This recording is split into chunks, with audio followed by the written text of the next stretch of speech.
That hurt. I'm tuned in like crazy, and I'm pretending like I know what they're doing, and I'm, Be articulate and intelligent. Gregg's a bitch. That's all. I find them offensive as hell. I've never been a fan.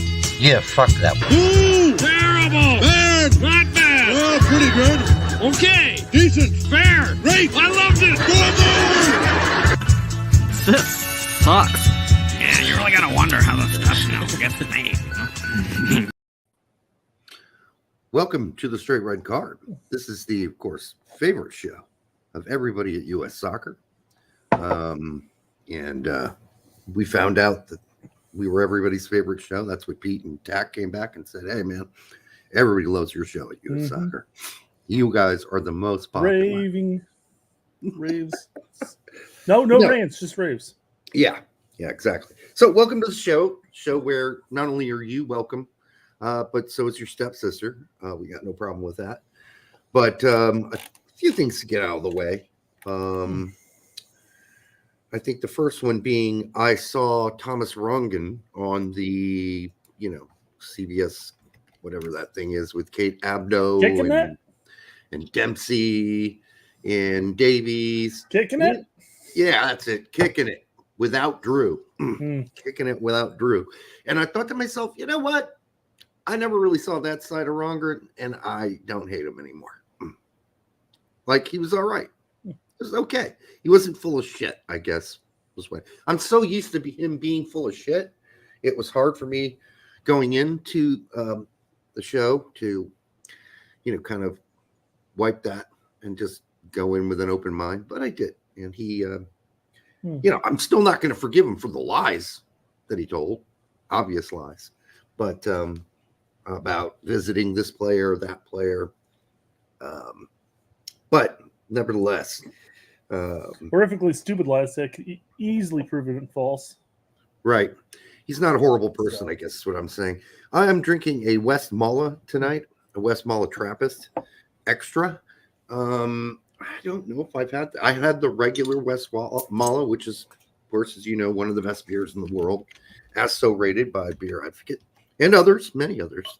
So we'll see how this one goes tonight. I hope it's as good as the regular one. Also, the United States lost. The U17s lost to Germany 3-2 yesterday. Was that yesterday? I think so. It's a weird time, so I can't actually remember when it was played. I think we played okay. I think we controlled parts of the game. I think we could have. We could have won that. It's possible, but we didn't. And again, it's that extra step that we still have to take. We couldn't do it against France in our group, and then we couldn't do it against Germany. And I got to tell you, the French and the Germans don't always send their best youth players because they just don't. But I will say this. I don't know who was calling the game. Was it John Strong? It might have been. But he kept saying things like, blah, blah, blah, the property of the Philadelphia Union. So-and-so on Germany's team, the property of Bayern Munich. And I'm like, property? Really? They own them. We're going to use the word property? Can we just say they're signed to the club? There's definitely enough people that have made the argument that the signing of youth players in Europe to youth contracts and stuff is akin to trafficking to an extent. I guess. I don't know. I still wouldn't go on TV and call human beings property. I know what he's trying to say. Rights. He could not play for anyone else besides us unless we sell him. I've heard Bayern Munich product, FC Dallas product, so-and-so, but property? The property of the Philadelphia Union. The property? Really? I don't think he's property. Yeah. All right. Anyhow, just a little stickler. That kind of stuck in my craw a bit because he kept saying it over and over again. So that is, we were on, by the way, we were on Pete's show earlier today, and I don't know, did he say when that's coming out? It said it's supposed to be out tomorrow. Okay. And that'll be out tomorrow. And it's a review with Adam, myself, Brett, Tact, and Pete. The so-called CONCACAF Council. Is that what he's calling it? U.S. Men's National Team Council. There we go. That's probably it. I think when they did that CONCACAF Council, they had people from other countries joining them. So That's true. Yeah, I was on the original U.S. Men's National Team Council with Sam. Was the other one on it? Hey, Sam's back. So he's back making a show on occasion. good. I really need to drink. By the way, I just got what I'm drinking. I got my typical bourbon. well, you and I started drinking way earlier today, right? Yeah. At 3. And then I'm like, okay, I better take a break because if I don't take a break, I'm gonna be fucking trashed for tonight's show. Yeah, when P was like, "Oh, Derek's already starting drinking," I'm like, "Oh, Derek, you should be ashamed of yourself." Yeah. Go. He's like, "Brett's apparently drinking too, and they've got a show tonight." I'm like, "Yeah, I'm gonna go ahead and apologize retroactively when you guys watch this. How bad this show is gonna be." Could be a little draggy tonight. No, it's and I don't I stopped after that show. That's probably a good idea. Yeah, I got my bourbon, and I went for a very manly cranberry and vodka. Oh, those are good. I just watched a guy make drinks. There's this guy who runs a channel, right?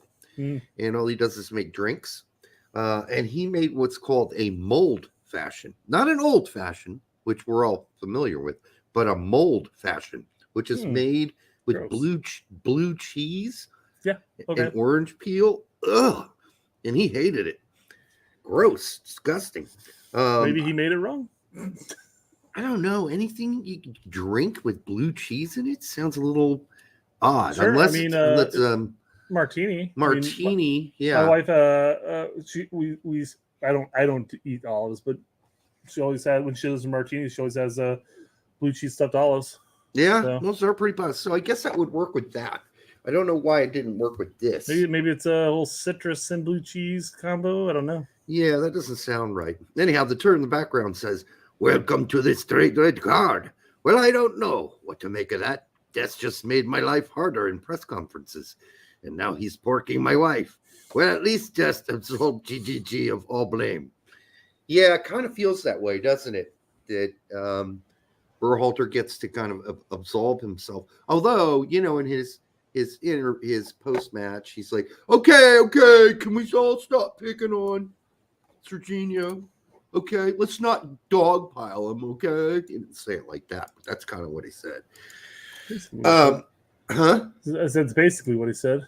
It is what he said, but basically, but not exactly. Weak. My StreamYard's a bit different today. Yeah, I don't have the tab for my starred comments. So when people super chat, I don't have it. Hey, there's this many super chats, and I can click on them individually. So I've got to scroll up and down and find them all. Really? Well, that sucks. It's like one of my kids are dying upstairs. Great. By the way, also, Austria beat Germany. So if you're, feeling bad about losing to Germany, you could probably feel worse about it, since now even Austria is beating Germany. In fact, Germany's having a hard time beating anybody in the last, 10 games they played? And they beat us. They solidly defeated us. It was not close. It was close for a half, and then it was over. So when Reina came out, it was over for us. All right, Stratman, who is, I guess, good at strategy, he says. Read that in the chat in the last show. $4.99. Thank you, brother. Boys, strategy man here, not Stradivarius. My stepsister, fiance, figured it out. Betty Crocker must be GGG's stepsister. Thoughts? Cheers. Well, Betty Crocker is a man. We can confirm that. I guess I don't want to assume anything. Well, he wasn't at the Pete and Tack did not meet him when they went to they met other U.S. soccer officials, but not Betty. And needless to say, it didn't all go swell for them there. Kind of some things turned sour. Well, not sour, but it was kind of like, Anyhow, they mentioned it in their own show, so I'll let them describe what happened in their own words, which they already did in the other show. We're not really allowed to say who or what, so we won't. But I can only imagine if we had went as invited, what would have happened, because I'm not saying they got ambushed, but I don't think they expected the conversation that happened to happen. And I can't imagine the conversation that we would have with them if they crept up on us and wanted to talk, because it probably would have gone like, you fucking bastards. I can't believe you got invited here. I thought we checked the list, but somehow you slid in here, you motherfuckers. Get off our field. Get off our porch. Yeah. Derek's still sour about them stripping him of not only his clothes, but his press badge 15 years ago. So yeah, that's a long time ago. You fuckers fix this now. I don't even know if that was the guy that did it, honestly. I just know that that's the guy this guy's been around forever. Ever. And I used to get emails from them eons ago when I used to write for Soccer 365, and there was another site I wrote for too eons ago, and they would just basically say you can't write that, or you can continue to write that if you want. I'll do what I want. You're not gonna get any access. Like, we're not talking to you anymore. It's like you never talked to me before anyhow, so what the fuck, dude? Larry for $2. Who remembers getting messed up after Kuva? Messed up? I didn't. I don't. Maybe I did. Maybe I got. I got messed up after this game, and as you can tell, I missed my flight. I'm still sitting here at Port of Spain, man, waiting for the next flight to Indy. Well, I mean, to anywhere else and then to Indy, because Indy doesn't have direct flights internationally. Yeah. But Derek. Yeah. Did you know that here at Piarco International Airport, being in the Port of Spain, do you know what the abbreviation for the airport is? Well, you mentioned POS. It's POS. Which is piece of shit, right? Yeah. Absolutely. That's what Brett explained to me before the show. The piece of shit airport. Where are you flying into? The piece of shit? POS. Oh, man. POS. It's horrible. It's completely horrible. I'm sure I'll get out here soon. Yeah, I'm sure you will. All right. So that covers that. For the most part. We had Gregg. I had Gregg his pre-match interview where he explains to the reporter who tells him, hey, that 4-2-2-2, how'd that work? And I just want to be clear so other people are clear. Gregg said we didn't play a 4-2-2. We just played our. I started correcting them. He said we played a 4-2-3-1, and Tillman was just tucked in a little bit. That's it. The standard dual pivots and nothing really different. That's the only difference, he said. So he said I think I might need to be a little clearer about, when we talk about formations, because I don't think he wants people to get this idea that we played something funky that we didn't play, because that's not what it played like anyhow. It looked weird. And then yesterday looked like a pretty standard 4-4-2 with Reyna on occasion roaming around wherever he wanted to. But other than that, it was a 4-4-2. Yeah, I mean, it was a little strange because I felt like Aaronson was pushed up higher than Reyna was on the opposite side. Well, they went down Reyna. They went down good old Brendan's side quite a bit, up and down that side. And I think that's because they maybe Trinidad and Tobago thought that'd be the weaker side. They've done the research, is what you're saying. We'll attack in Brendan's side. and then again, the more you play down Reyna's side, if you lose possession, guess who's getting possession? Yeah. Reyna. And that's dangerous. So why go down that side? I just thought it was a real odd use of when we got the lineup, I thought, what the hell is this? I think one group had Pepe playing in a 4-2-3-1 as a right winger. And I thought, okay, well, anything can happen. But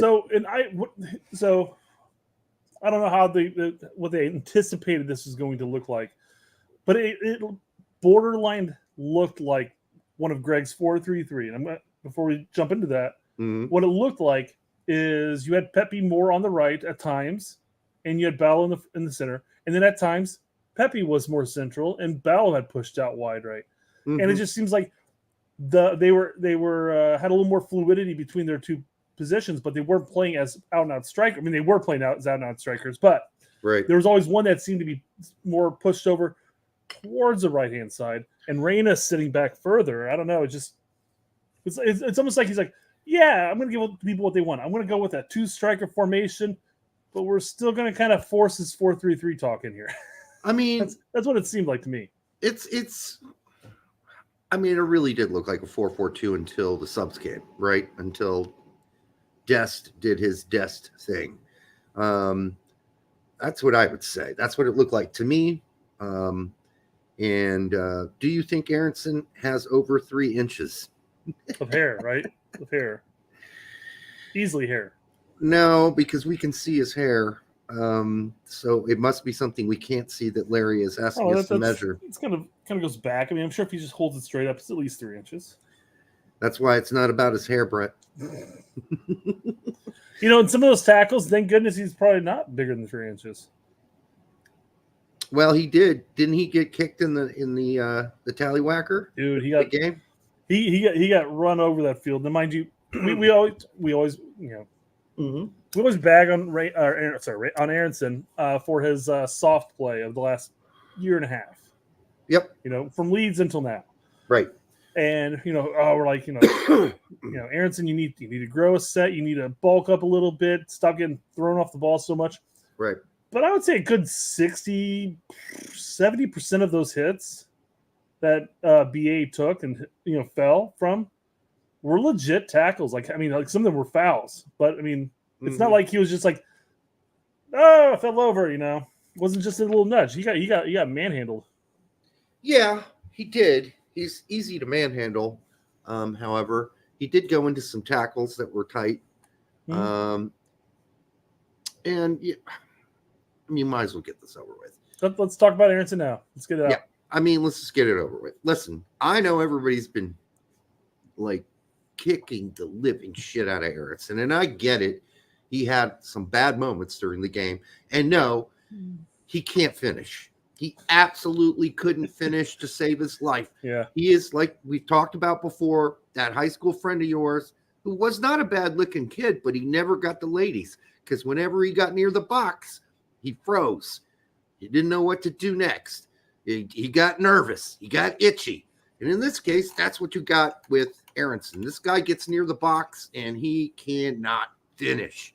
And he's like fucking Charlie Brown at this point. And I told you that during the game. I got Grant making that GIF for us, so we'll have that for our new intro. Okay. At some point. Yeah. That'll be great to throw up there. I mean, every time you think he's going to score, Lucy pulls the fucking football out from Aaronson, In this situation, I had him put for Lucy's face, I was asking him to put the Trinidad and Tobago goalkeeper. But I guess that might not necessarily be relevant after this game. So maybe we need to come up with something else. Maybe you just keep it a Lucy. Just keep it Lucy because it really doesn't matter who the opponent is. Brendan can't score. Yeah. So I guess going into this match with Brendan coming in, you're sitting there going like, which Aaronson are we going to get tonight? He's had a couple good games of recent. He had a pretty good half against Germany. And at that point disappeared against Ghana. But he came in and he started off on fucking fire. Like legitimately getting into the attack. He created several dangerous opportunities. As we talked about, he had 2 shots that should have been goals, but he just failed to put them away. And it's not like they were like great, perfect taken shots, and the goalkeeper just made a nice tip save. Right. I mean, it was like right down the middle, right at the goalkeeper. The keeper still had to make a save. I mean, it wasn't an easy thing to do. I mean, he rocketed some of those, but in his sense, rocketed. But it wasn't a horrible performance, I don't think. And I don't know why everybody's bagging on him. But I do, because he can't finish. Look at the 3 opportunities he missed in the game before. I get it. But it's not like he played the whole game horribly. It's just when he had opportunities to make a difference, he does what Aaronson does. He doesn't. He just doesn't make a difference. Looking at the 3 opportunities before against them in the home match, and then looking at the 2 opportunities in this one, I'm seeing progression. He was just wide of the goal in all 3 of the ones there. Now he's on goal.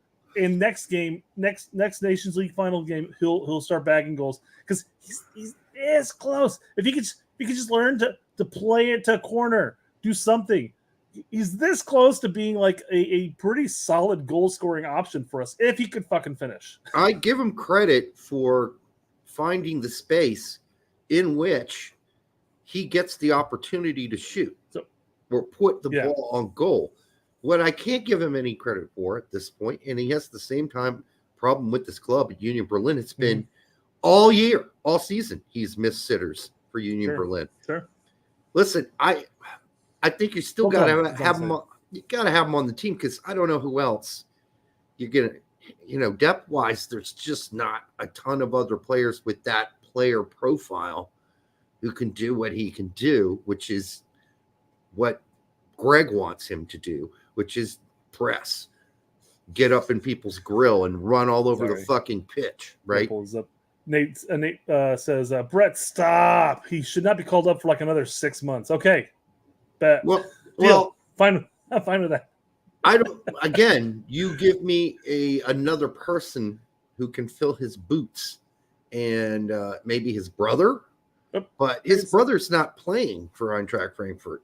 I guess my take on Nate, assuming that this was the same joke that I was thinking when I read it, is we don't have another window for like another 6 months. Nations League final is not going to be until closer to summer, anyways. Well, we'll have friendlies. Or is it around there? I don't know. We got Camp Cupcake. That doesn't count. We have Nations League, and then we have Confeds. That's all that's been announced at this point. I don't know if we have another window. We don't have any window for friendlies. We should. I would imagine there's got to be a window there, but he'll be back. But he'll be back. Yeah, I think Nate was basically stating that we don't have another window until Nations League final, which will be about 6 months from now.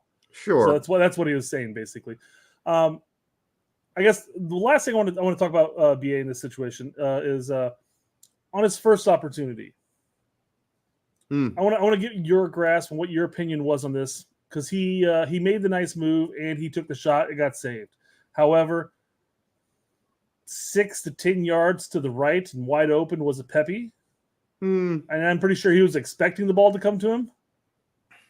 I mean, if you're Aaronson, what's your take on that? Do you think Aaronson should have taken the shot, or do you think he should have played the Pepe? Didn't he end up taking that shot with his right foot? He did.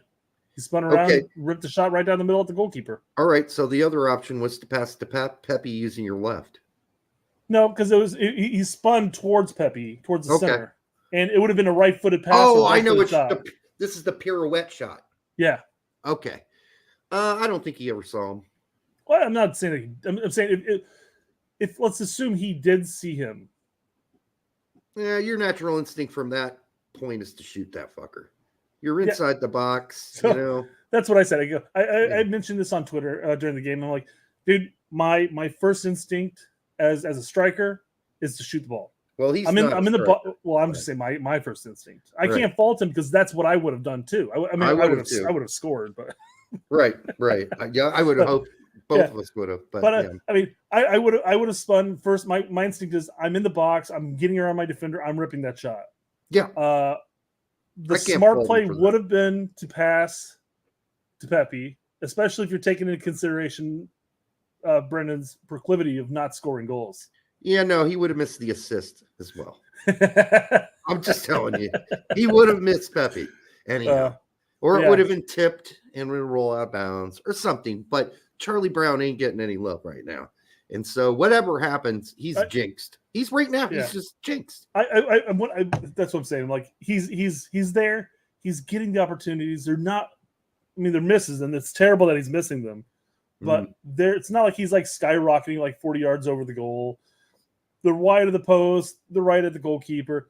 Something will click soon, and I'm hoping he'll go on a run of form with this club, because it's not going to be with the Nats, because the Nats won't be back for another 6 months. But I wouldn't count on that. I'm not counting on it. I'm just saying I'm hoping. Yeah, well, we can all hope. But in the end, So what's the phrase? You can shit in one hand, hope in the other, and see which one fills up first. Well, usually for Brendan lately, it's been a big pile of shit. So, I don't know. I feel bad for the kid because, like you said, he does the work. Mm-hmm. He's getting in spaces where he's giving himself the opportunity to make a difference. He's getting near the box, but then he freezes up and he doesn't know what to do. So, yeah, I mean, and on top of that, I think all through Leeds, at least early on Leeds, there were a lot of times where he would do the work and we're sitting there going like, shoot the ball. And then he'd try to make that final pass instead. Right. I'm like, man, he needs to start shooting the ball. But now he's starting to shoot the ball. And we're just like, oh man, do something else besides shoot the ball. I mean, it's got to be confusing for the kid. I think. Oh yeah. I'm sure he's listening to this for advice. I think he is. That's why he learned to shoot the ball. Right. Okay. I think he needs to spend 30 minutes after every practice just ripping shots. Yeah. Work on that shit. Yeah. All right. Well, I guess we must just talk about the game at this point, right? We went into this show. I told Derek, I have no fluff for this show. My time on Twitter has been very minimal over the past week. Right. So especially the weekend. I don't spend much time on Twitter on the weekend unless there's a game going on. I do have to explain to people, since Pete didn't know this, but maybe he does, and he was just kidding. But the word flaccid does not just refer to sure does penises. Absolutely does. Other things can be flaccid, okay? Not just cocks. So if that's all you're thinking of, you stumble into a conversation and you hear a chick say, and it was flaccid. Well, that's probably her fault. Okay, right? Now your first thought process, maybe she's thinking of something else that's flaccid, not necessarily her cock. Well, if we're into the situation where she's complaining about it being flaccid, either she wasn't doing the duty or he drank too much. So, I'm sure you've seen Animal House. You've seen Animal House, right? Yes, but it's been ages. Sure, and it's one of those movies that there's definitely lines in there that are memorable that you always remember. And I don't know if you'll remember this one, but there's a scene of one of the preppy girls, parking with like the main bad fraternity guy or whatever. And they're just talking about like, oh, we're gonna get that. I forgot what fraternity it was. We're gonna get him in, get him out of there, blah blah blah. And she's just sitting there like on his shoulder and stuff. And she looks down. She goes, "Is it supposed to be this soft?" And goes, "Maybe go a little faster." Faster doesn't necessarily work. No. Sometimes it's the subtle. Anyhow, I'm not giving advice to anybody here about how your girlfriend should touch your thing. So you got to do that on your own. But if it's flaccid, something's wrong.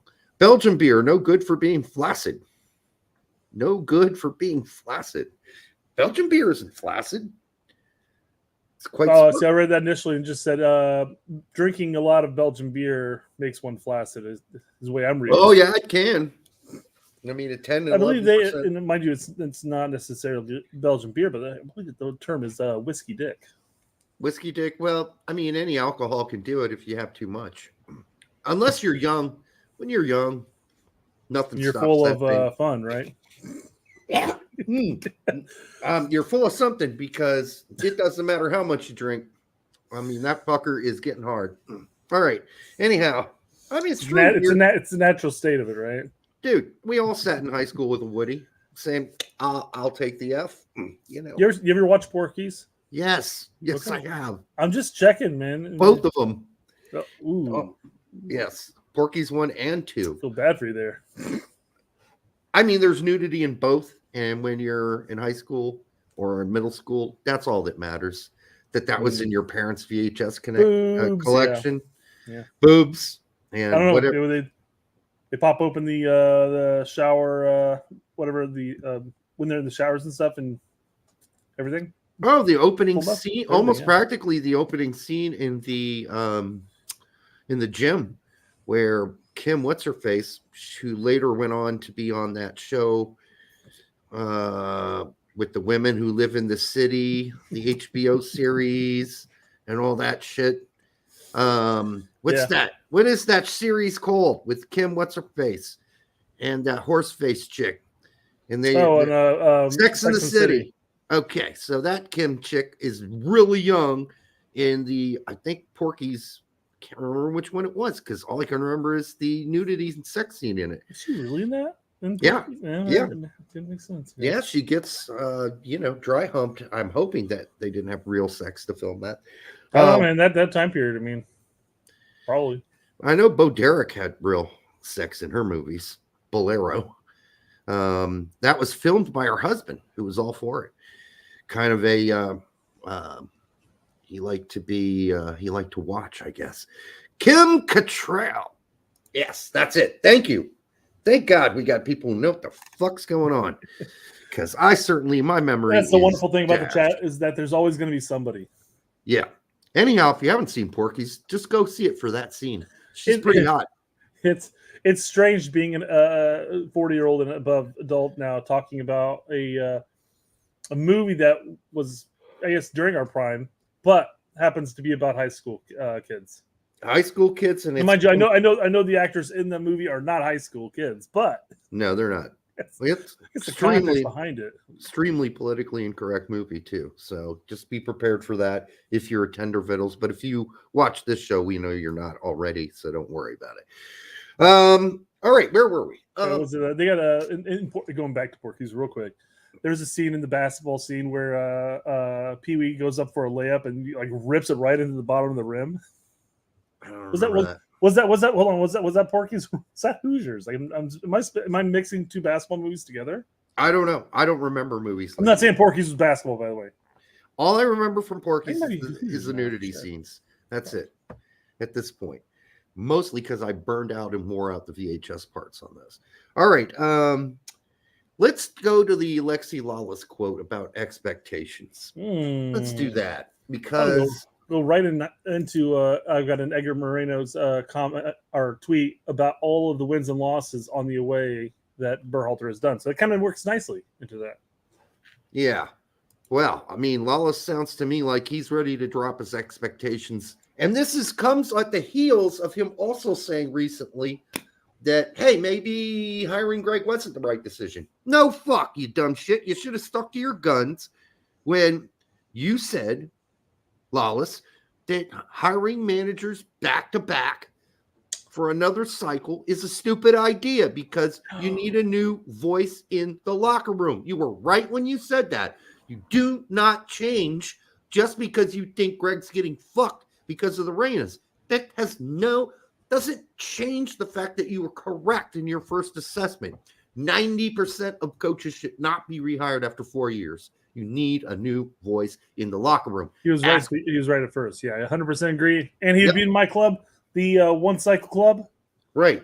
We got badges. We got hats. We have cake and cookies, punch, all that stuff. You got to blow my balls off for me to justify you coming back for a second cycle because it just doesn't work. Yeah, 100%. I agree, and we don't have the quality of coaches or coaching the United States to do so. It just doesn't happen. Right. They get stagnant and it's boring, and everybody figures it out. Everybody figured Berhalter's game out before he got rehired. And all the baggage that comes along with Berhalter. I mean, we're to the point where my mom's like, why is this guy the coach? My mom knows she knows soccer, but even she looks at the team now compared to when BJ was managing and goes, why do we suck again? Well, because the players look stifled, constipated. They don't look like they're free to be creative. Now, what Lexi starts off this quote here, I'm thinking, you can't just lower your expectations already. And then he does go on to clarify it because of depth issues. So I'll let him speak for himself. This team, when all is said and done, might not be as good as we thought. And I know that's a difficult thing to hear, and it's a difficult thing to say, given all of the talent that we have, given all of the pathways, given all of the success, and let's be honest, given all of the expectation that we have for this group.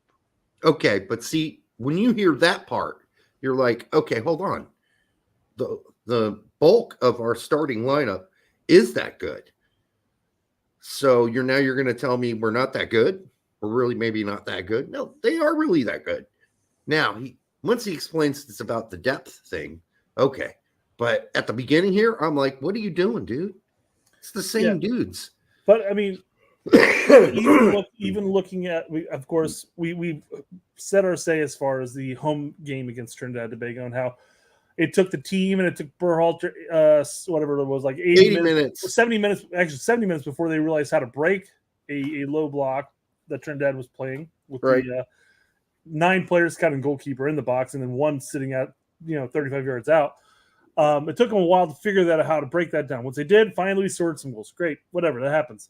In this match against Trinidad and Tobago, though, the team that we put out there should have handedly beat them. And quite frankly, we had 3 or 4 very good chances on goal that either we didn't put away or the goalkeeper saved. When I say we didn't put away, I mean like Brendan, where he kicked it right at the goalkeeper, he parried it away. Exactly. This whole concept that our second team, let's say we had an all second team out there, all of them. So no Musa even, take out Balogun, put in the backup guys. That team should still fucking crush Trinidad and Tobago. That expectation does not fucking change. We literally saw a MLS C squad, was predominantly C squad, beat the same Trinidad and Tobago team 6-0 last summer. Was it this summer? There are a few different players on their team. But yeah, it's still generally I saw a roster. That didn't make any difference. Yeah, it's still a USL roster. So you're telling me a bunch of MLS dudes had no problem crushing this team. But this team with better players didn't. No, it didn't. Yeah. But in either game. And I hate putting it all on Gregg at this point because obviously the players had some big factor this window as well. Right. But what's the big difference between the Gold Cup and now? Gregg. Yes. What's the big difference between absolutely owning Mexico, owning it, and us playing the best I have ever seen us play with total creativity and flow? What's the difference between that team and now? Yeah. Gregg. I mean, is BJ a better, more educated soccer coach than Berhalter? Could be. I don't think so. I think the fact that he's probably not as educated, he's probably educated enough to know the sport. I mean, he doesn't really have a track record in his history of actually coaching. Not being a head coach, no. But he is. I think that's where that level of simplicity comes. Like, hey, we've got good players. I'm putting you in a position to succeed. Go out there and play your game. Go out there and do it.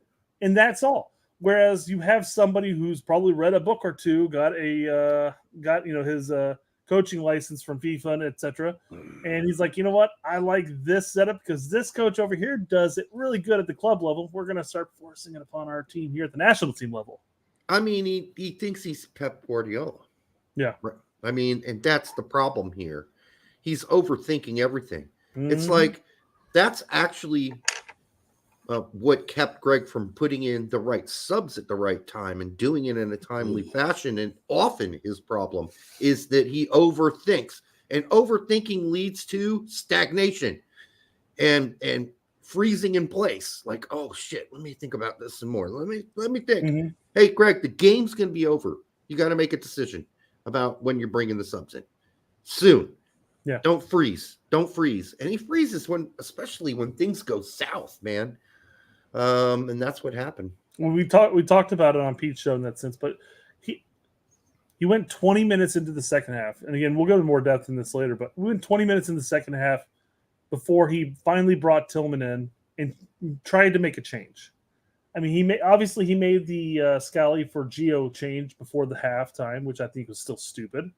But he kept this void of a midfield because that's what it was. We had 2 strikers. We had Aaronson, who was kind of pinching back, but it was just this massive void with Musa, Aaronson, and Luca De La Torre trying to run it.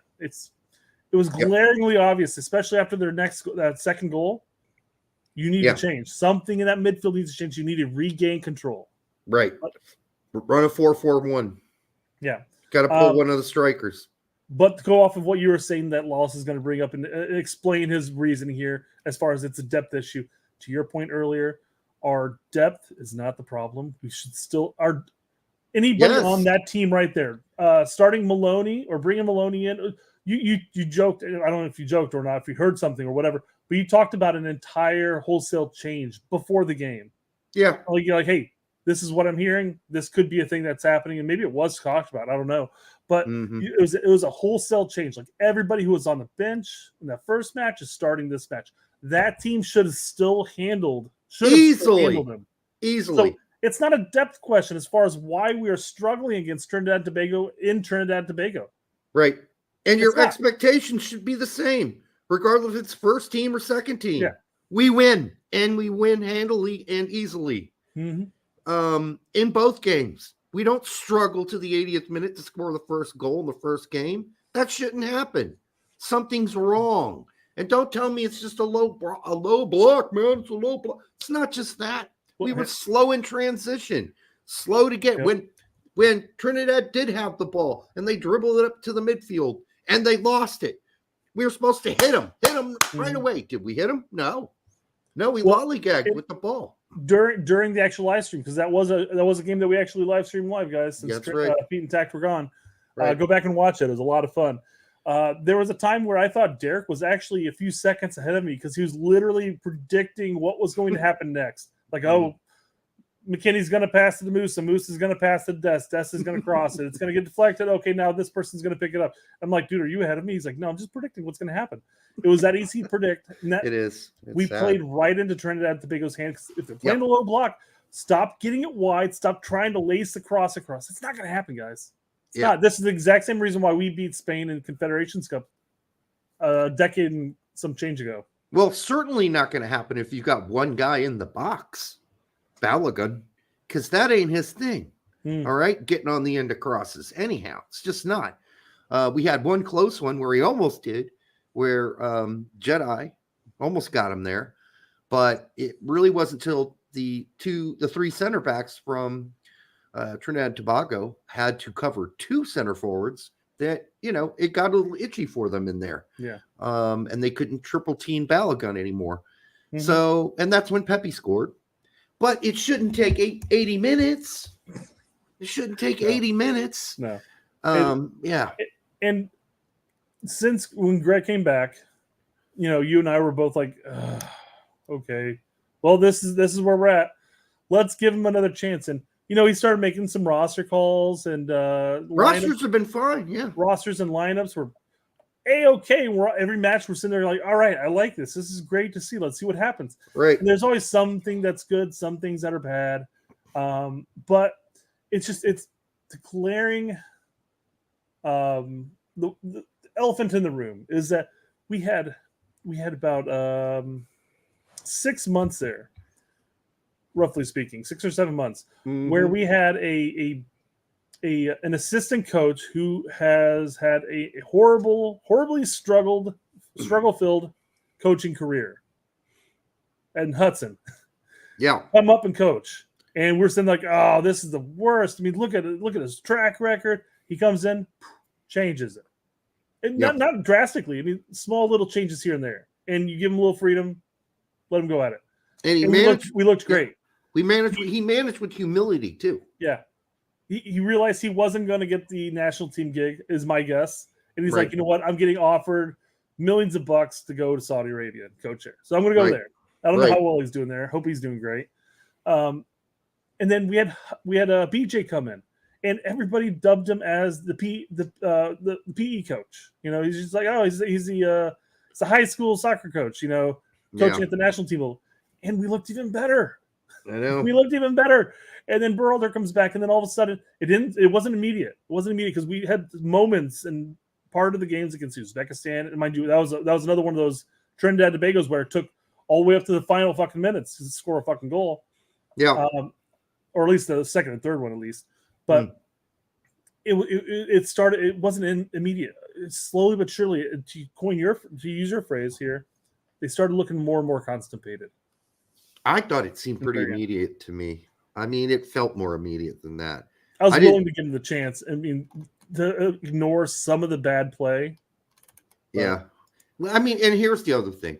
It's one thing if a few guys have a bad game.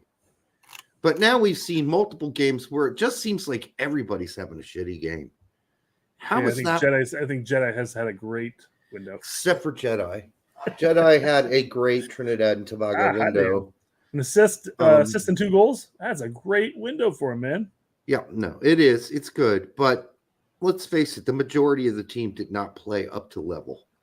And when that's the case, by the way, Jamaica just scored. I'll come back, Jose, to your super chat. Yeah. BMR just says, oh my God, Jamaica's up 2-1 against Canada. What's the aggregate on that, BMR? What's the aggregate? Let us know. Because they won't put it up on the screen. So, like, I thought Canada won the first game 2-0, but I might be misremembering. I don't know if that's an actual word. But I think George Bush coined that, didn't he? George Bush Jr. I misremembered that. Aggregate's 3-3 right now. Oh, shit. So, away goals? Are we tied then? Let's see. If it's 3-3, yeah, then Canada scored 2 in Jamaica. Jamaica's now scored 2 in Canada. This could go to PKs. Wow, that would be, whoa, talk about titillating. All right, Jose Reyes for $5. Thank you, brother. 5 of the 10 men against Trinidad and Tobago had more talent than Trinidad and Tobago had in the entire team. That was stupidity, bad coaching, and bad play. Cheers, boys. Yeah, I agree with you. 100%. How do you, okay, let's get the other elephant in the room out. Dest fucked up majorly. What he did disrespected his teammates, disrespected the fans, certainly showed that he had no fucking respect at all for Gregg Berhalter, because you don't pull that shit with Bosch in Holland, do you? Of course he wouldn't do that to Holland. I guarantee you wouldn't pull that shit on fucking Bruce Arena, because Bruce Arena would have. Everyone knew that Bruce was the boss. All right, you don't fuck around with Bruce Arena. He'll fucking yank your shit out. You'll never play again if you pull some shit like that and disrespect the whole team. Real quick. Before we get into Dest, because I've got like 3 or 4 tabs open for Dest. Do you want to finish Lawless here? Yeah, let's go ahead and finish Lawless. Okay, because I mean, I was more than happy to jump in there, but it would have been a weird transition to go into Dest and then to come back to Lawless. So I'm just like, let's finish the Lawless out, and then we'll have a nice 20-minute spiel about Dest. I just don't understand Lawless here talking about depth of this as if that's an excuse for poor performances against Trinidad and Tobago. Seriously, you're going to use that as reasoning for now saying we need to adjust our expectations? Canada just scored. I said that Brett was talking at the same time, so you might not have heard it. Yeah. But yeah, that was a quick comeback. I mean, Jamaica had to leave for 30 seconds there. All right, that's too bad. They're up on the aggregate now, so I would have loved to seen some nervous play, but no. All right. Yeah, given our track record with Jamaica, at least historically speaking, I don't know who I'd rather face at this point. Because, I mean, it's going to come down to the semis and finals, of course, but it doesn't matter. We'll beat both of these teams. Yeah, Jamaica.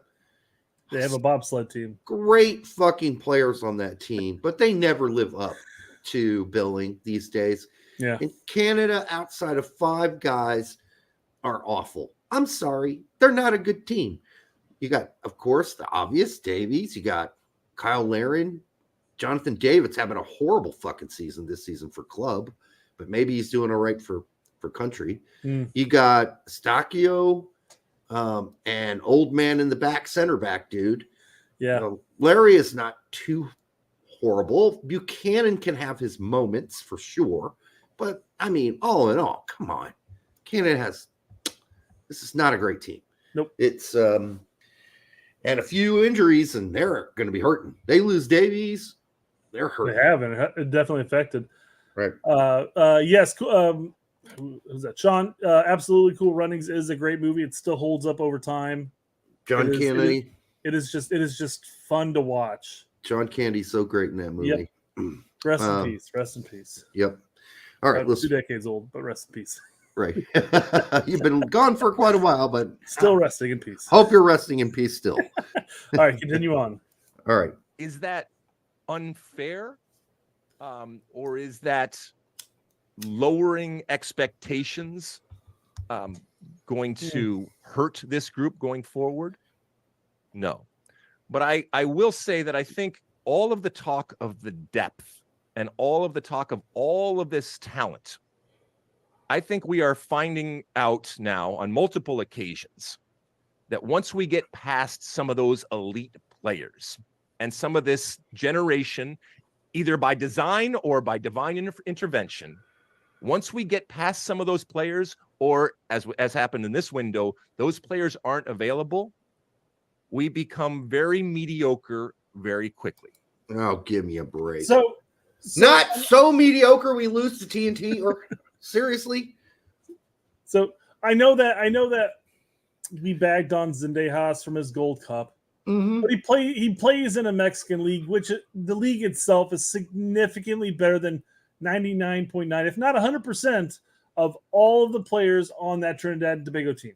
And Could he have gone out on that pitch and done well? Yes, Sure. he could have.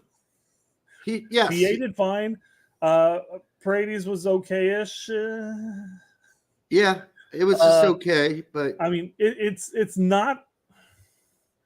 Maybe Lawless needs to sit down and question whether it's the players. And yes, I'm not saying that the players are void of fault here. They definitely didn't play nearly as good as they could have. Not at all. Of course, like we said, if BA put away his goal, Flo put away his goal, this would be a completely different conversation. Okay, well, hold on. The thing is, we've seen this team at its best, and I realize this isn't your grandma's Mexico anymore, but we handed it to them. We crushed them. We embarrassed them. Reina embarrassed the whole fucking Mexican national team. We crushed them. We played back. So you're telling me that team doesn't exist somewhere? That was with our elite players, Derek. When we get past our elite players, we have nobody. Nobody. It's baloney. It's baloney. It's bullshit. And I'm sorry, but third string team should have beat TNT easily. We did literally. That's right. The C team. Back in summer, we literally did this. This is the dumb argument.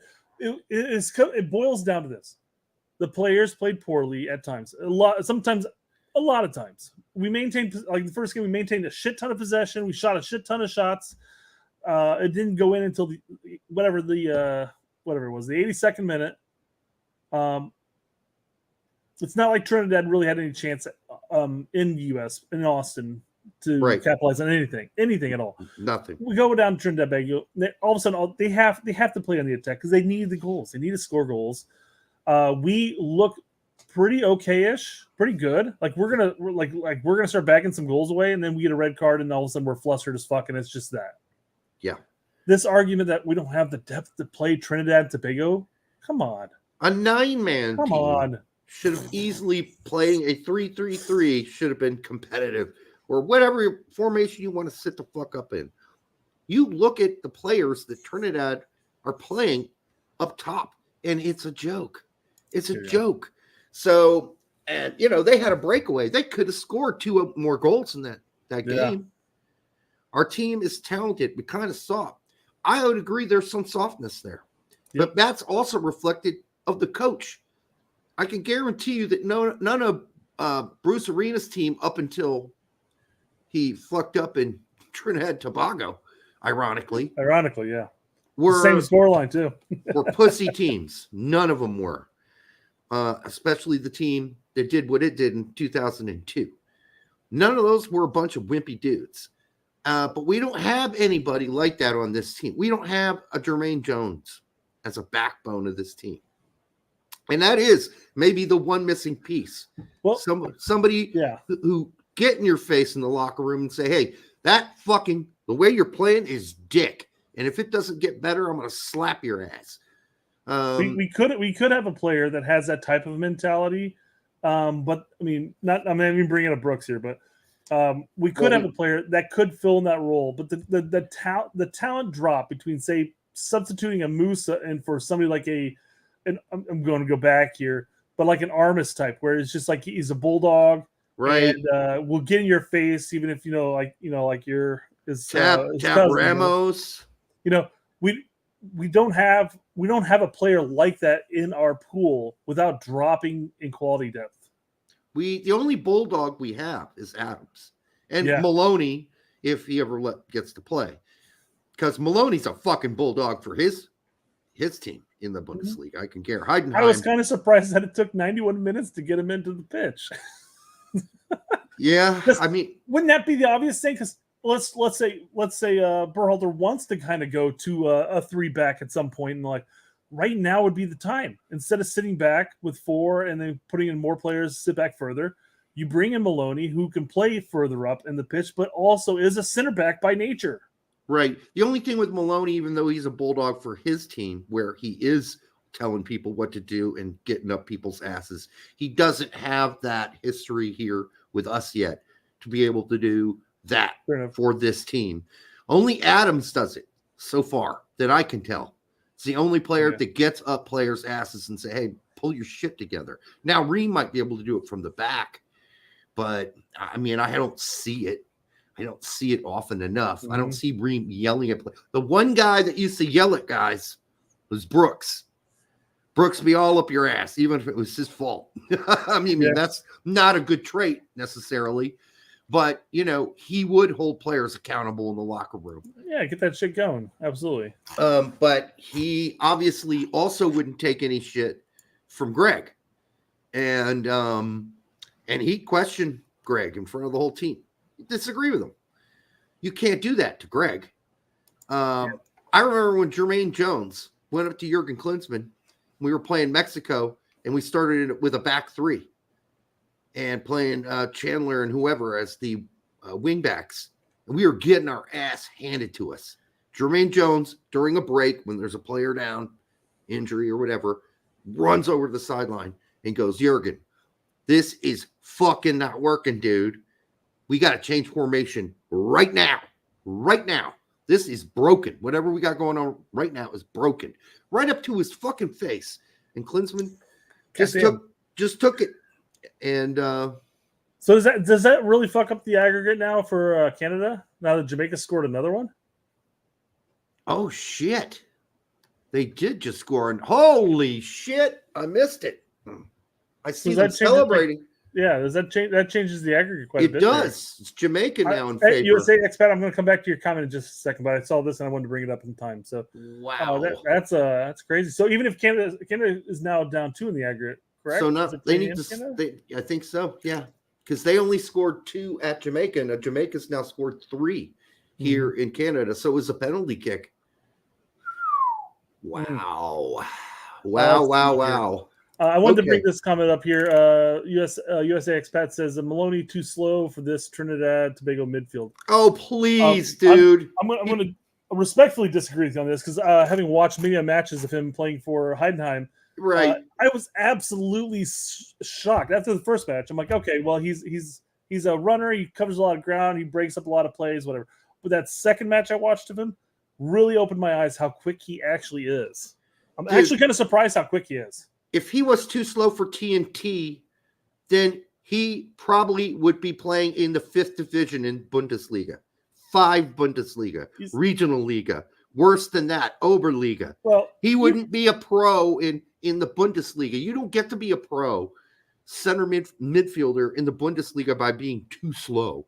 Well, because there are a lot quicker players in the Bundesliga than there are on TNT's team. I was going to say TNT could be a fast midfield and everything like that. He could, in theory, be slower than them, but you have to assume that his ability to read the game and position himself counter that. But saying that, not only does he cover a shit ton of ground, like all match running up and down that pitch, he's covered a lot of ground. But he's actually, like I said, he's surprisingly quick. He doesn't always show it. It's always in recovery plays when he has to when the defense gets broken apart. It's always his ass covering back and breaking it apart. He's not the fastest. I think after the first game I watched him, I talked about how he's like Adams, but he's like a slower Adams. Because Adams has some pace and he can get back. But that second match I watched him playing in the early on in the season, opened my eyes. He's like, "Oh, he is actually pretty quick." Yeah, I mean, saying he's too slow for TNT is just off base. I think he would have done fine, perfectly fine. He And would have I been think he probably would have shored up our defense a little bit better than what we had. You're being very nice, Brett. So I said I respectfully disagree with that. I like USA expat. He's a good guy. I just disagree. You disagree with this take, that's perfectly fine too. I don't know about respectful or not. I just think that can't be true in any logical way. It's just not a logical thing to think. You can't get away with being slow and be the central, the axis of deep in front of the back four, covering the back four for his team at Heidenheim and play in the Bundesliga against some of the best teams in the world. And you're telling me TNT is garbage. They play in Oberliga. If they were a team, a club team in Germany, they would be maybe regional Liga level best. It's no. Before I get into Nate's comment here, it is kind of funny taking into. I mean, I know that Canada's playing a better team than we played in this argument, but Canada's had quite the drop off since finishing first in World Cup qualifying. I'm telling you, they're not that good. It has been a massive spiral downhill. I mean, listen, I don't know what the coaching difference is between this guy and the guy that they got now, who used to coach, I think, Montreal. I don't know how much that's making a difference, but maybe Jamaica for once is living up to what they got on paper, because on paper they got some good players. I mean, so maybe they're finally living up to the hype. Nate says Adams ain't got no pace no more.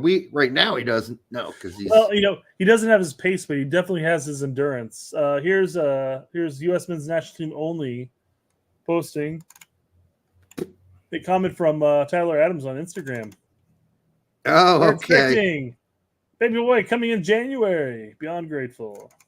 Very cool for him. Yeah. So while injured, he is still working on his endurance. So when he comes back to Bournemouth, he'll be ready to roll. Is that what you're calling it? Endurance? He'll be ready to fuck those EPL boys. Okay, I came out wrong. You have no idea how long it took him to make that baby. It could have taken 30 seconds. 30 seconds for all you know. I mean, she looks like a looker. So, just saying, that doesn't prove you have endurance. I mean, he could have rolled off kind of, oh my god, that was amazing, guys. That's the best. And that could have been an endurance. That could have been a workout. I mean, he's been off his feet for a while. Yeah, I get it, but telling me he's a 2-hour guy, I'm not buying it. All right. All right, So I guess jumping back to was there anything left of Lawless? No. Oh, we're good. Dest though. All right, hold on. Let me I want that one actually. So I got a post Trinidad and Tobago away match conference with presser with Reem and Jedi to bring up here for a test. Yeah, that was a good one. So I guess let's go ahead and describe what happened first from your perspective and my perspective. All right. So Dest was already complaining about a call earlier in the game that was higher up the pitch. Mm-hmm. It just happened up the pitch, yeah. Right. And so then Reem does one of his vaunted changing the field passes. It's a little off. So Dest has to go run after it. He saves it. Any replay shows you he didn't let the ball go out of bounds. But they said it went out of bounds. This sent him into a rage. He picked up the ball while yelling and kicked the ball out of the fucking, off into the crowd, punted it essentially, then covered his mouth and called the ref something probably extremely horrible that we can't say here. And the ref is from Guatemala, and let's not forget that Dest has been CONCACAFing since his U17 days. Oh, he knows the bad Spanish words. He's fully aware of some of the terminology to start throwing around in CONCACAF. Yes. He fully knows the words and then he blows him a kiss after calling him that. Yep. So I'll let you determine what you think he called him. Okay, but I doubt it's something you want to know. I'm just saying, you know, you blowing a guy a kiss after you call him the name. Spanish version of a bundle of sticks, maybe? Well, we know what that word is. It's off enchanted. And Yeah. I hope that's not what he said, but based on the way he delivered it, and it was kind of funny looking at the referee. He said, "Whoa!" He was kind of startled for a second, and then he said, "Now, what did you call me?" He asked him, "What did you call me?" And I don't know if he said it again, but he covered his mouth so you couldn't see it. He did Al just went ahead and posted what I was saying with the bundle of sticks. Yeah, well, we all knew what the word was, but I just think that I hope that's not what he said, but it's very likely that's what he said.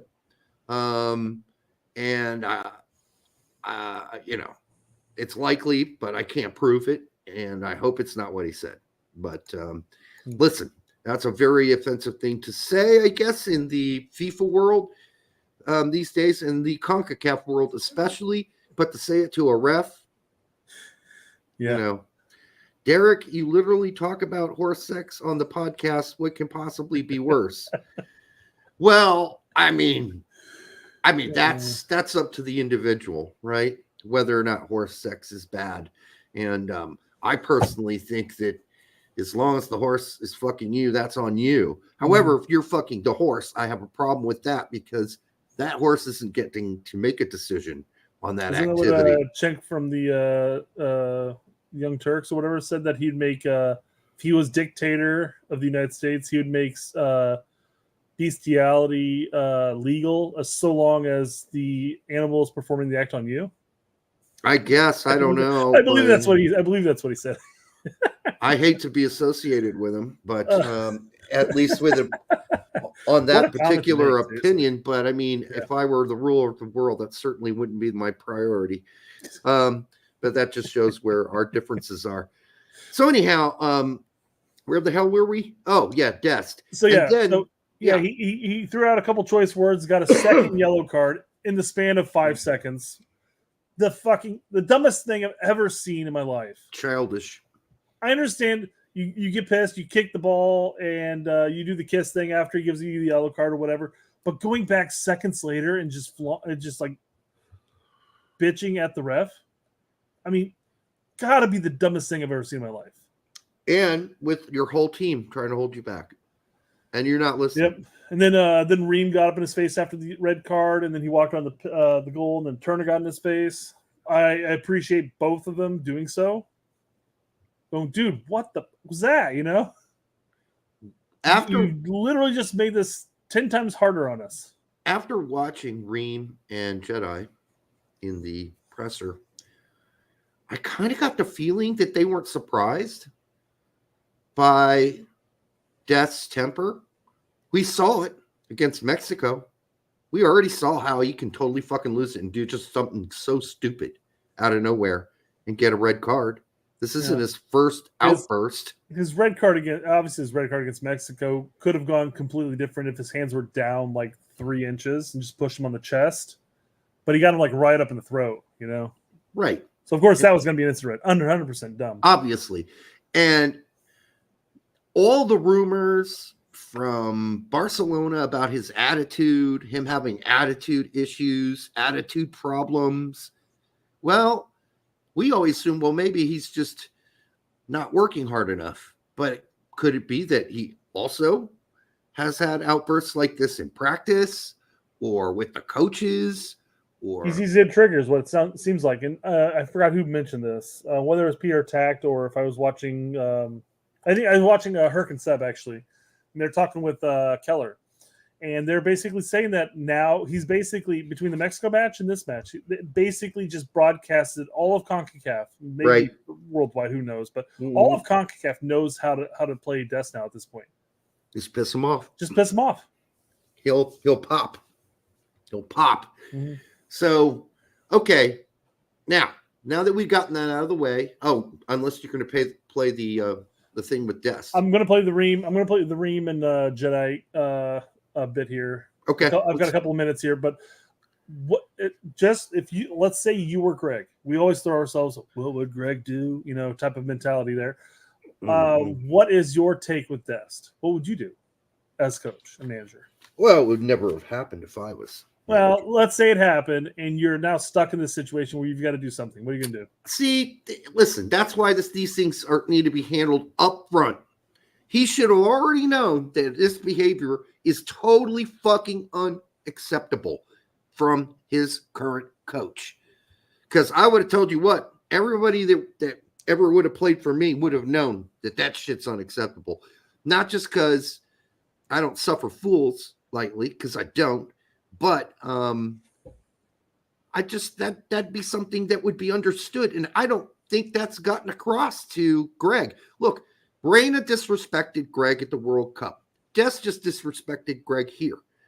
Who else has disrespected Gregg? Weston, yes. So there's a lack of discipline here, right? Maybe he's too chummy with the players. Could be. Right? Too chummy. And you're looking at it going, we are a very young squad, and we have a lot of dumb and young actions being made. Weston breaking curfew, bringing a girl back to his room and all that stuff was dumb thing to do during qualifying. He got kicked out of that Nashville match. He didn't play, and he didn't play in the third game, but he was back the following window. Reina disrespected Gregg by not performing well during the pre-match before the World Cup or whatever, the little scrimmage. Mm-hmm. And Gregg lost his mind on that, which rightfully or not rightfully so is up to you, I guess.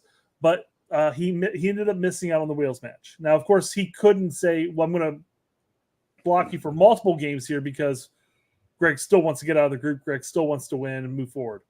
So he's like, hey, your punishment is going to be this, and then we'll see what happens afterwards type of thing. So now Dest does this again, where it's not like the Mexico one where it was he got clipped, he got hit, and it was a burst, whatever. This was just stupidity at his finest. Right. Gregg's got to do something, and he's already out for that first match, semifinals of the Nations League. He's already out. So if I was Gregg, I wouldn't call him in that entire window. He'd be gone. No Nations League. Come back in Copa. Yeah, when is that next window? I'm not sure when the finals are. March, April, May area. I mean, that's a long time. And he's already going to miss one game anyhow. Will Gregg be up for calling in somebody he knows he's only going to be able to get one game out of for the final? I think he might. I don't know. This is the discussion that he's going to have. I mean, he was very gentle on. I mean, certainly Tim Ream was much harder on Dest in the presser than Berhalter was. In fact, Berhalter's like, okay, I don't want this just to be about one player. Let's not. I've got his quote here too. Let's not dogpile on him here. Fuck that, man. The dude deserves to be dogpiled for a absolutely second. Does 100%. He's got to be put in his place there, and I don't think him just missing the one game is going to be a suitable punishment to dissuade moving forward. Because at that point, you get a stupid red card that fucks you over in Copa, let's just say. I mean, are you going to simply sit there and go not a stupid like tackle or anything like that, or a tactical red or something like that, but a simple. I was upset with this call because you didn't call that call over there, so I'm going to boot the ball into the audience. I'm going to get yellow, and then I'm going to bitch at you. That's a stupid red. Of my 40 years of watching U.S. soccer, that is the most selfish thing I've ever seen a player do, honestly. Outside of maybe John Hark stooping Winalda's ex-wife, that's probably the most selfish thing I've ever seen, which, by the way, Harks denies to this day, which is really weird since everybody knows it. I don't know how you can deny that. When it's the concept that you keep saying something enough that it'll eventually come true. It's true in his head. Yeah. But I mean, if Winalda's ex-wife and Winalda both say he did it, I don't have any other words. Then you're just denying reality. What would they gain from saying that, John Harks did that? They don't gain anything from that. So I don't understand why he's saying they're lying. Okay, well, whatever. Then there are other players on the team he would also have to accuse of lying, who are the ones who turned him in, because Eric didn't know. Those people came to what's his face? Steve Sampson, and said, "Hey, this is what's going on behind Eric's back," and that's why John Harkes didn't make the team. There you go. Where were we? Let's see what Reem and Robinson say about this whole ordeal. Let's do it. Yeah, guys, it could be up for either of you. Did Sergino explain what made him so angry? There didn't seem to be anything. That little. Yeah, exactly. I was watching this. I'm like, oh my God, it's going to happen. Players are finally going to open up about something. Yeah.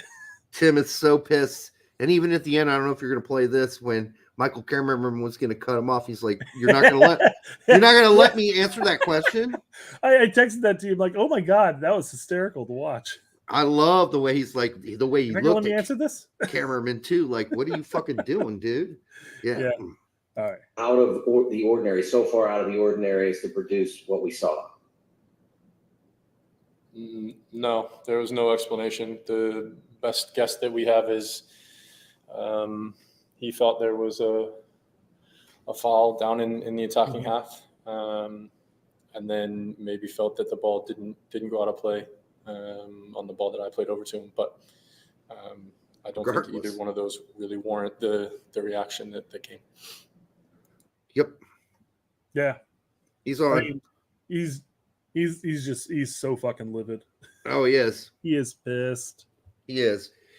But, something in Dest's head apparently allows him to think he can do that. And I don't know if he doesn't have any respect for his teammates. And that's, I think, what Reem actually ends up saying here. I don't know if you're going to play that or not. Yeah, I've got another question here, and then I've got one more in the future. But it's like just a couple. There's two more questions that basically hone in on this. Yeah, let's do them. Getting their reaction is the key here, because we all know what was probably said in the locker room, and it's one of those things where I hope, unlike certain other things, that this is kept internal. They fix it inside. They express their disappointment. That's perfectly fine. They say, "Hey, we haven't heard anything about this." They handle it in the locker room. They move on. That's all. That's what I would hope happens here. And I think Tack made a comment. He's like, because Lawless did comment on this. And Tack goes, now hear me out. Maybe Berhalter needs to go to a leadership conference and talk about this. Jesus. Maybe a real leader, the players would already know the boundaries and the standards that are expected from them. And they would know they can't blow up like this, even if they're extremely upset. I don't know. Maybe there's that. Yeah. All right. Next will be Paul Tenorio from The Athletic. Paul Tenorio. Thanks. Tim, I wonder, obviously I saw you had words with Sergino on the field. What was said at halftime? What do you say to him even after the game to try to move the team forward or try to move forward with him? And how does that process go now for Sergino with the group? It's not a process, Yeah, I think Paul. words. It's not a process. Not everything is a process. Sometimes it's a human reaction. Like what Reem did right after Dest did what he did, yelling at him, was not part of any process. All right? That's not part of any process. That's Tim Reem saying, "Hey, that shit's unacceptable." No process in that. That's a fucking human reaction after being disrespected. Canada is out. I know. I got it up on screen, BMR, but thank you for reminding me to announce it. Look at Blake getting raised on the shoulders. Yeah. Davies crying on the... No, he's not crying. Jamaica and Copa. Yep. No Canada. Da, da, da, da. One thing after another with them, unfortunately. Unfortunately for them, at least. You know, let's see what that's it's just that Paul is so used to having to deal with Berhalter, and everything for Berhalter is a process. It's like he's a fucking robot. Like, I would have liked to have seen an upset Berhalter in that presser. A visually, obviously upset coach saying, having some passion, having some sort of, like, we can tell Tim Ream's irritated as fuck right now. Yeah. You didn't get that from Berhalter's presser. But anyhow, sorry to interrupt. With him would be putting it nicely, to be completely honest with you. And there were a lot of choice words. I bet at halftime, but at the end of the day, it was we had to focus on the second half.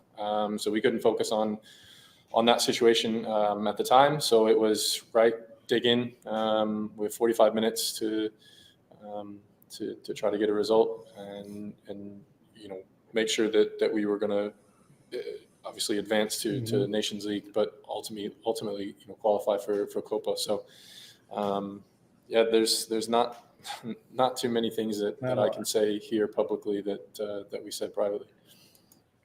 So, that's good. That's fine. Yep. Yeah. I mean, basically said, they had words back and forth, a lot of them very choice, and I'm not going to repeat them here. A lot of F's. Which, if you recall during the whole Rainagate, there was a time after once the Immoral Fest was released, Ream actually came out and said, I would have preferred all this be kept behind closed doors. We handled it as a team. Everybody moved on. Yeah. It is what it is. And it basically was like, I don't want this shit to come back out. And he's sticking to his guns as far as how the team should be handled. It should all be handled behind closed doors. At least the messy details. Work details it all out and move on. All we need to know is that there's trouble in paradise and that they're working on it. Yeah, absolutely. But again, I would have liked Gregg to show some fucking human side of him. Like, if I were the coach, I would be upset about that. And I'm not saying he needs to go to the media and call Dest a little fucker or something. I'm just saying, show the media or show us some sort of human reaction to what is an absolutely disrespectful statement or a statement of action by Sergino Dest. And I didn't actually watch his presser because you said there was nothing worthy of time stamping there. So I was like, I'm not even going to bother then. But what he should have done, how they always go on, they release some intro statement or whatever, like, hey, cameraman, this, and this. Berhalter needed to go up there and simply say, hey, this is the only thing I'm going to field about the Dest situation is he made a boneheaded decision. It hurt us. We're going to deal with it internally. I'm not happy, and move on. Yeah, I would like to hear the "I'm not happy" part. Yeah, I mean, you have to voice some frustration there. You can be like, he's a good kid. We'll give him a second chance at some point. Don't worry about that.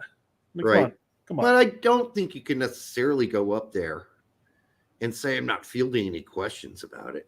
He got to field some questions because it was, to a lot of people, one of the major factors in why the team self-destructed.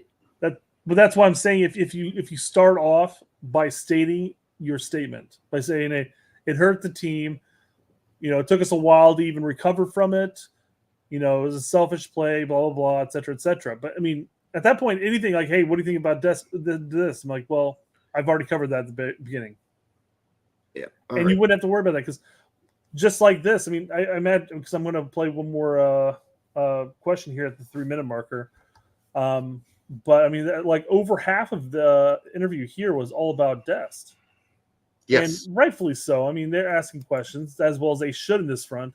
But I'm just saying, if I was Berhalter, I would simply just come out from the get-go and say, hey, this is my take on it. This is my feelings. We're going to handle it internally, etc. That's fine. Yeah. We'll go to Henry Bush now from Yahoo. Yeah. Thanks, Michael. Tim and Anthony, I appreciate your time.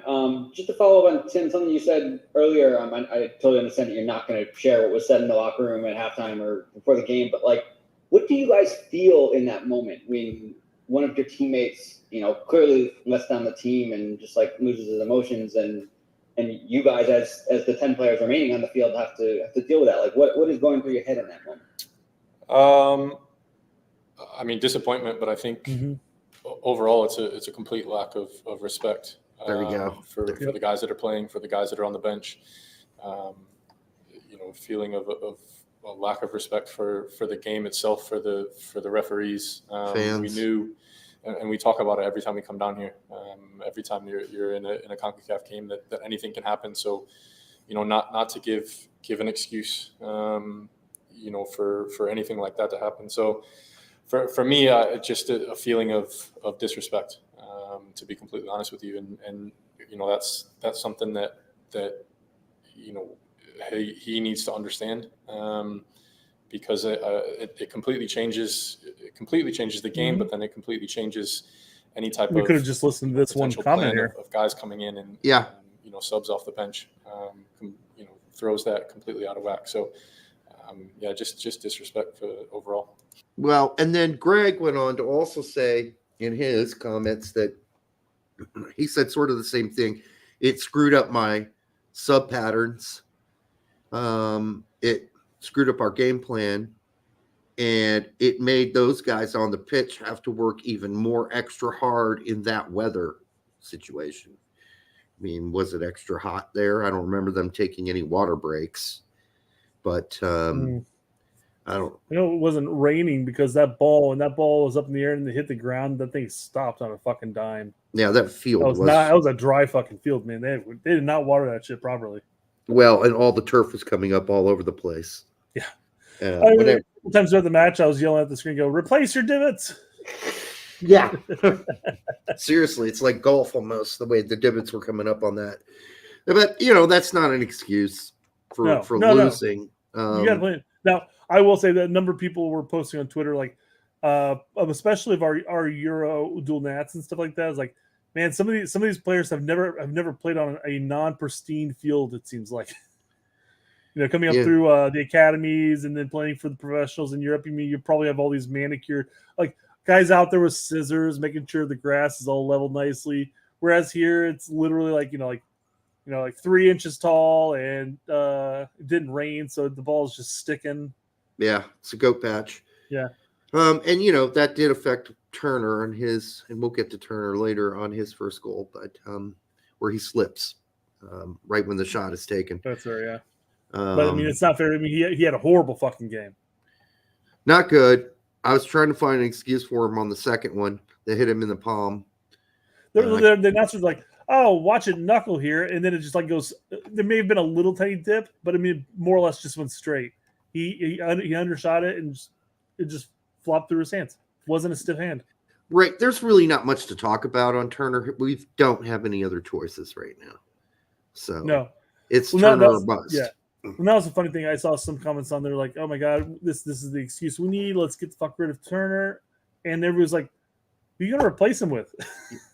Stefan Horvath. Stefan hasn't played since last season, and even then it was suspect. Horvath has been bench riding all season. 19-year-old kid. Slonina has been playing, but he's been getting curb stomp all season. Not all on him by any means, but are we looking at that point starting maybe like Celentano or it was a calendar from Calendar? Yeah. Are we looking at starting those players because they're playing consistently? I don't know. Yeah, you can't do that. I mean, you let me know when Calendar's playing in the championship in England, and maybe I'll consider it. But right now, I mean, I don't see that happening. Yeah. So we're stuck at this point. We're stuck with our goalkeeping options. I mean, again, even our third option for this window is at least consistently playing in Europe. Now, mind you, it's a lower level. Now, the big question there is, I mean, it's Belgium, I guess. I wouldn't necessarily say per se lower level. Big question there is, would he have been getting just as much experience playing for Chicago at that point? Because God knows he'd get tested there. Well, he's getting tested at Eupen. He's getting tested at Eupen, yep. Yep. What do you got here? This is Sergino Dest's comment about the night. He posted it on Instagram. Okay. I want to apologize to my teammates, staff, and fans, which he capitalized, and whole nation doesn't get capitalized, just staff, friends, teammates, for my behavior, period. Should be a period there. It was unacceptable selfish gets capitalized, and immature, and I let my team down. It's something I have to learn from, and it won't happen again. Well, he obviously wrote this himself. People were like, bad grammar. I'm like, I didn't even look at it, but you're right. Like missing periods, capitalizations where they aren't random capitalizations. I mean, teammates, staff, fans, selfish, all needs to be lowercase. But the whole nation does not get capitalized. Anyhow, yeah. I mean, listen, it is what it is at this point. It's done. We'll see what the punishment is. But let me just say this. But I do not think using Dest alone as the reason for the loss is reason enough. There was bad play. There were bad adjustments by Berhalter. There was, I don't know. There's lots of other things that went into losing. Yeah. When look at how fantastic a 10-man Trinidad and Tobago was able to shut us down for 60 minutes. Easy. You just sit on your ass in the box in Austin. And I'm not saying that's what we should have done, but maybe you go to a 4-4-1 and you just hit people on the counter at that point, since they've got to score goals. We used to be really good at hitting people on the counter back in the day. So yeah, I can't. Here's the Berhalter quote for what he said, basically. Yeah, Serge has done a great job of maturing. Really, didn't seem like it that game, and growing over the years. Okay, well, he hasn't matured enough or grown enough, right? While he's been with the group, and for him, this has to be a learning experience. It will be a learning experience. Everyone knows how we work. We give people second chances, which is fine. We work with people. That's fine giving them second chances. I actually encourage it. But he's proven a number of players that he doesn't give second chances to. Exactly. So who are you giving second chances to, Berhalter? Some guys get second chances and others don't. We work with people. Yeah. We help them overcome instances like this. We'll do the same with Sergino. He's a talented player, an important part of the team, and we need to have good conversations with him to make sure we get him on the right track. This does not need to be multiple conversations. Yeah. This is an ultimatum. You ever do that again, and you'll never play for this team again. Period. Not while I'm coach. Well, yeah, you could say that, which, you know, he's going to be around for the next World Cup. Almost hell or high water. People keep wondering, oh, well, what if Gregg does really bad at Copa? I don't think it matters. I don't think so either. I think Betty Crocker's ready to continue baking in the kitchen with Gregg all the way to the end of this. I don't think he's going to do anything to Gregg, even if Gregg underperforms, and unless all the people that are constantly giving Berhalter a reach around online on Twitter, unless all of them turn on Berhalter too. Now, some of them are bots, obviously. They're not real people. But the ones that are real people who are constantly nuzzling up to fucking Berhalter's stinky fucking ball sack, once those people turn on him, maybe we got a chance as a collective, if in fact he does continue to underperform, maybe then we got a chance to get rid of him. But it would have to be all of us singing from the mountaintops saying, get rid of this fucker. But that's the only way that's going to happen. And right now, there are just too many Berhalter apologists out there that I just don't think that can be done. Yeah. Yep. I mean, it would. I mean, even if we flame out in Copa 3-0 out, they would have to be horrifically bad performances for Betty to overturn it. And I know that everybody that's bringing it up are talking about, like, well, you have to give the next coach a chance to, you know, put a stamp on and get the team going coming into the World Cup. True. You could also get a coach who is currently on the sideline doing broadcasting for CBS or whatever it is, who was a viable option prior to rehiring Gregg, who probably wouldn't have to take that much time to jump into this. Who are you talking about? Marsh. Oh, fuck no. We don't need Marsh. Fuck no, dude. So it's just you have this team who's going into halftime dejected and not really playing well at this point. And you have Berhalter going, guys, remember that time we were at that zoo? Remember that? That was fun, wasn't it? Let's go out this half and do well, okay? Yeah, right.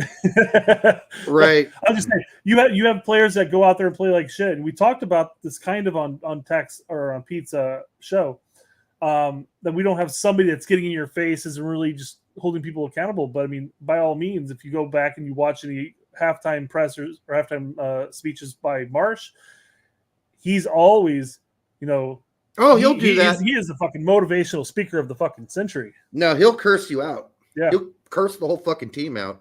We've seen him do it at Red Bull. Salzburg, yeah. So he'll do it. In that way, he is better than Gregg. And also in another way, Jesse's an actual real human being. I think Gregg's a robot. I'm pretty sure Gregg's a robot. Very possible. The other thing is people will run through the walls for Jesse Marsh. I don't see any player on this team, maybe outside of Pulisic, who's willing to go through fucking stone walls for Berhalter. I think they all like the guy, but I don't think they love the guy.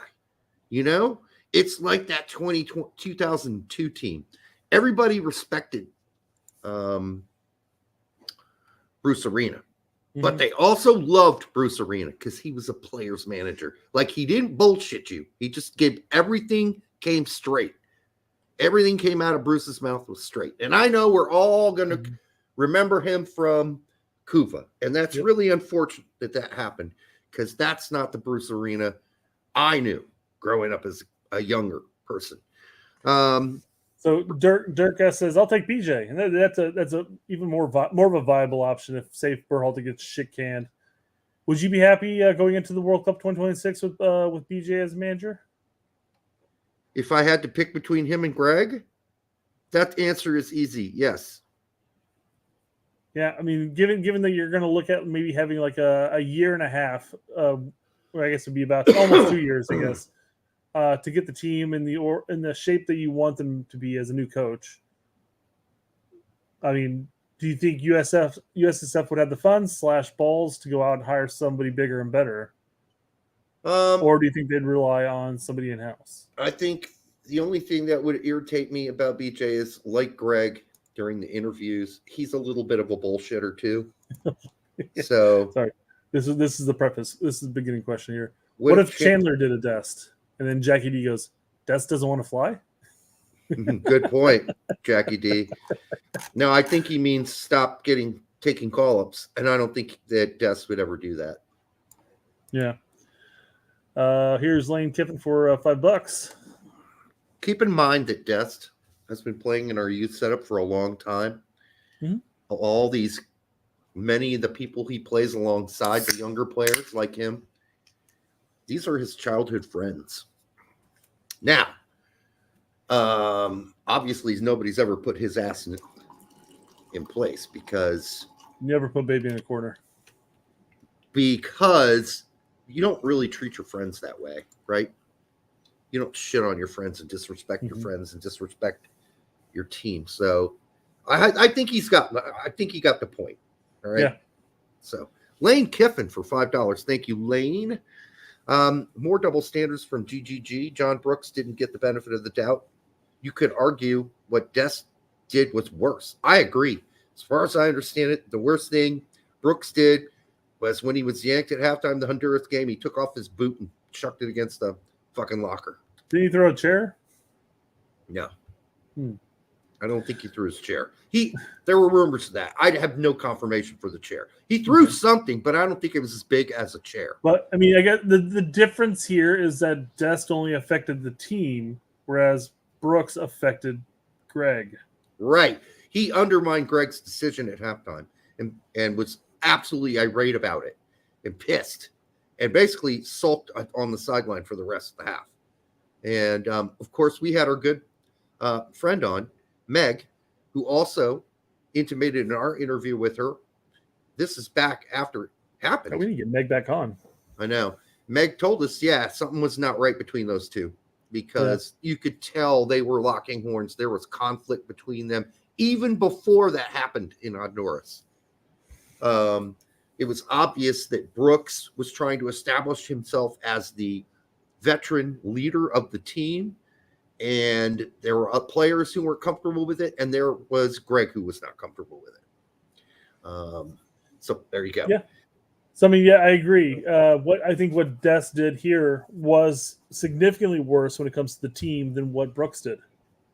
Because again, what Brooks did only affected Gregg. It didn't affect the team. Right. I mean, him not being called in might have affected the team, but it's how do you go back and quantify?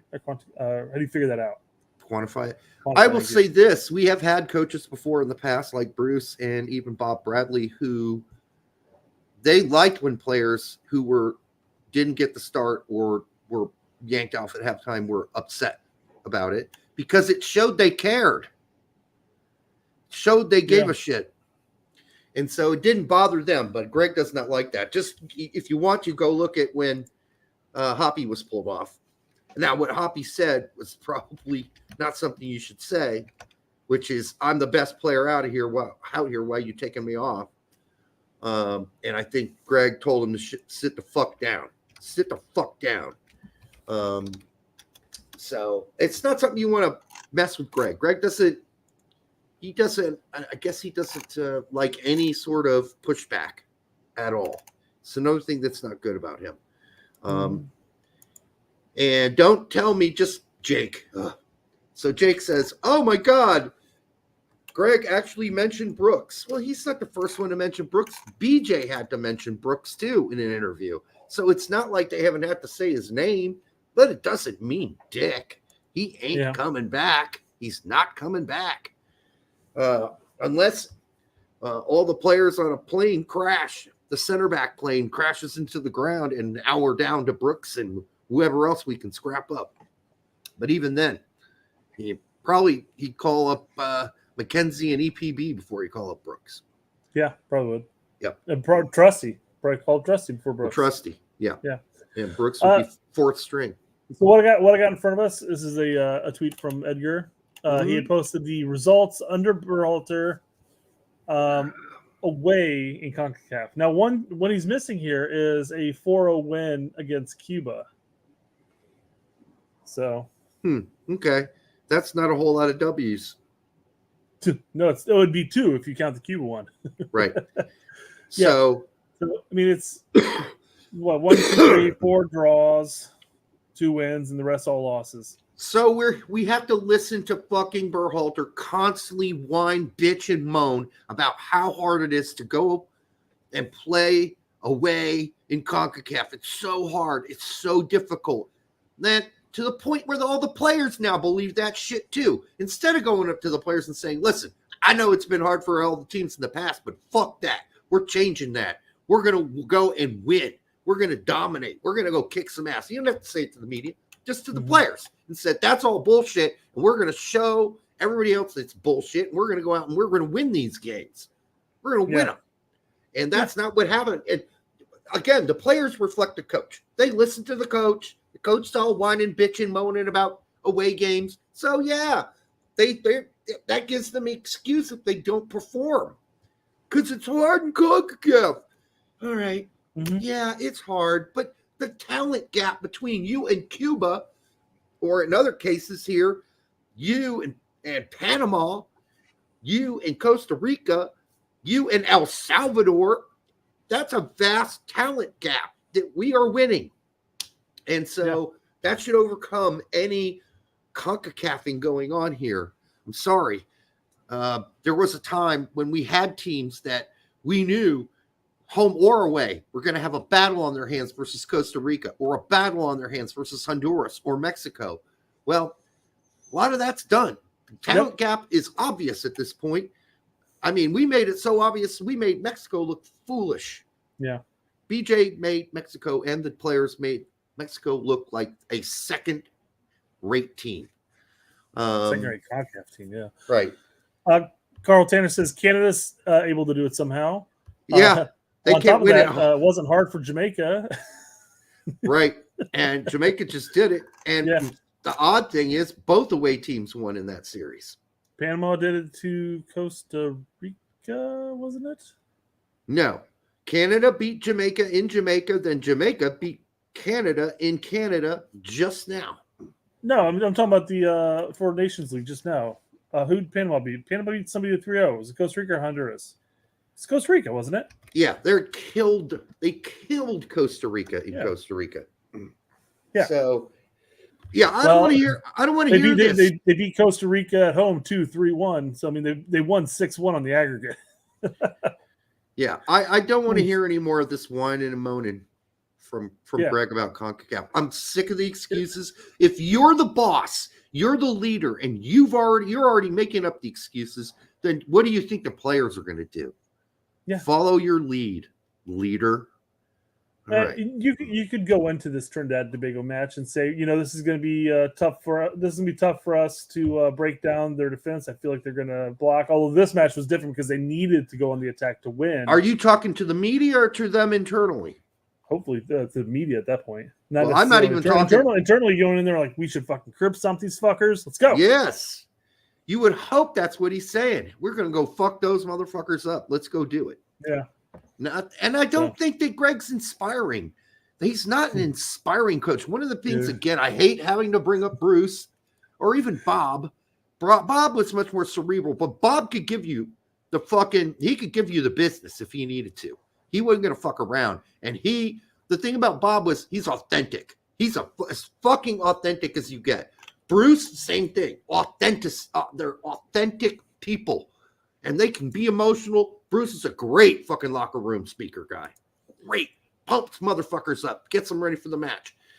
So, I don't feel like these guys are inspired when they go out there. I feel like they're flaccid. They got soft little dicks when they get to take the pitch.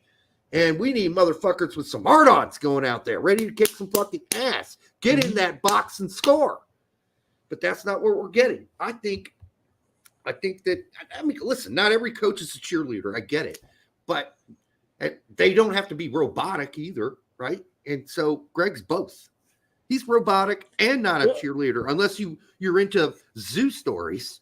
Well, I mean, you could be inspiring without necessarily, again, pulling up Jesse Marsh in this sense, without being like super animated and everything like that. You could be inspiring other ways. You don't have to go that extra mile there. But it just seems like coming out of the halves, regardless, it just seems like whatever. You got to be authentic. Okay. It's got to come off as authentic, not planned. That's the thing that makes a lot of these Gregg things cringy as fuck, like the wild dog thing. Yeah, like he stayed up at night thinking about what he was going to say, and that's what he came up with. This will get them going. Hey, remember at the zoo, we're African dogs. That's just horrible. By the way, I don't know if you saw the footage of Raina's birthday. Yeah, I did. Yep. So Gregg is the one that brings the cake. Not at any point in that video does Gio make eye contact with Gregg Berhalter. Not a single fucking time. And Gregg comes over and taps him on the shoulder and shit. No reaction from Raina. Zero eye contact either. So I guess it is a professional. It's a professional relationship. I think he was slightly embarrassed. Everybody's all of a sudden, happy birthday to you. Oh, he knew that's coming. Didn't know when though. It's your birthday. And no, he didn't know Gregg was going to be walking out of the fucking. Maybe that's what he was smiling about. It's like, oh shit, this is cringy. It could have had anybody bring that cake in, but Gregg, for Christ's sake. I don't know. At the whole thing, here's the big question: do they do that with all players who have birthdays during a window? Does Gregg bring the cake in? Or bring in a cake and they all sing happy birthday? Do they? I'm assuming they might. This seems like a team that would absolutely do that type of thing. Actually, for the other birthdays, Gregg pops out of the cake with just a sash across. That's right. Happy birthday.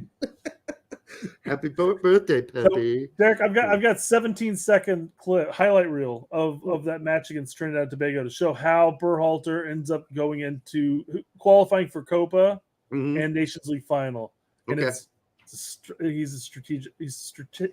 strategically phenomenal. Words, I wanted to say like 5 different strategy type words there.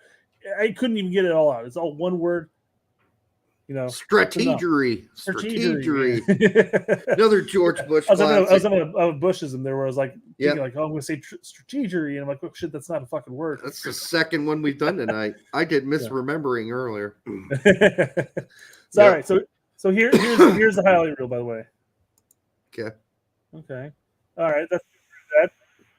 Alter, the robot. Oh,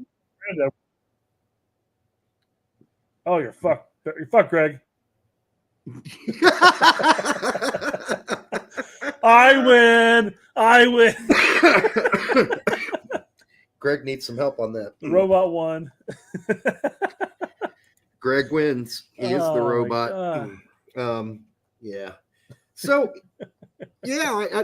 Do we have any other topics we're going to cover? I don't think I've got any more out. I mean, that's it. I mean, we covered Aaronson. We covered Turner. Balogun, by the way. I would have yanked Balogun, not Pepe. I thought Balogun was having a horrid game. Horrible. I kind of chuckled. The announcers were saying, like, oh, I think they're pulling Pepe because he's exhausted. He hasn't played a full 90 in blah, blah, blah time. I'm like, the guy's ready meat. He's training and playing consistently. Any of those players who are training and playing consistently are full 90-minute ready at that point. I can tell you Pepe didn't want to come off. No. But and they ended up going into the line. They ended up talking about it like, well, I mean, I guess if you're going to be going into that whole beat them on the transition, maybe Flo's your guy on that front, to get in behind and break apart. Maybe that's the reason. I don't know. So poorly. It's really, I don't know, because you know what's going to end up happening anyhow. Most of our attacks come from wide, and it's a cross. And who's better on the cross is Pepe. Sarge. Oh, sorry. Well, Sargent's not that at him either, but obviously he's still missing a testicle, so he's not back yet. He's currently recovering and has one ankle. One ankle. Is that what you're calling him these days? Yeah. All right. So that's it, folks. I mean, I don't know, Brett, what else you want to fill in there, but I think we covered it all. I've had a number of people bring up the Tact and 29 beef. Did you want to talk about that? Yeah, I guess I can at least mention it. I do believe what I heard somewhere on Discord is that 29 has called Pete and Tact sellouts. Was it sellouts? Somebody told me. Yeah, well, it's definitely a common conversation that's occurring when it comes up because of the whole. Because they were invited by U.S. Soccer and Brett Oppenheim to come to the game. But guess what, people? We were too. And we would have gone had we been able to. So I guess that make us sellouts too. But I don't think anybody believes that shit for a second. So I feel like there has to be. I mean, and I haven't listened to any of Diego's spaces recently. I haven't either. So I don't know what the internal beef might be outside of that. What caused it to occur? And I don't want to speculate. I like Diego. I like Tact. I like Pete. I don't have any problem with anybody. Well, I think I know more than that, but I'm not going to get into it because it's not my dog and it's not my fight. Yeah. Right. But I hope they can clean it up. Yeah. Whatever it is, just clean it up, and just be civil about it. But obviously, if Pete's just finding out, or Tact's just finding out that 29 is saying this, obviously he's not going to be happy about it. So I just don't know what he said. People just told me what he said. Yeah. And that is fine, but I hope he stops saying it because it's not true. People want to know what kept us from going to Austin. And the reason I didn't go to Austin is USSF didn't offer me enough money to sell out. Yeah. Give us a mill and we will shill. Yeah. That is what we say. Yeah. Give us a mil. We'll split it. We want Gregg Berhalter money, goddammit. We'll split the mill, but we will shill. But only for money. And it's got to be a lot of money. What kept you from going, Derek? Yeah, for me, work. It was the timing. For me, it was all timing. Yeah, I've got 2 kids. I've got a job. I can't just up and bolt. I thought they were talking about going to Trinidad and Tobago. That was a big reason. If it was just to Austin, I would have taken Friday off and gone. Yeah, I misunderstood them. I thought it was Trinidad and Tobago too. But then later on, it became clear to me that we were invited to Austin, not Trinidad and Tobago. But by then, I'd already said, oh, I can't do that date. That date doesn't work for me. I've already got commitments. And we only were given a week and a half or something like that, right? Like a week and a half before we were going to go. That wasn't enough time for me to clear my calendar. So anyhow, maybe next time.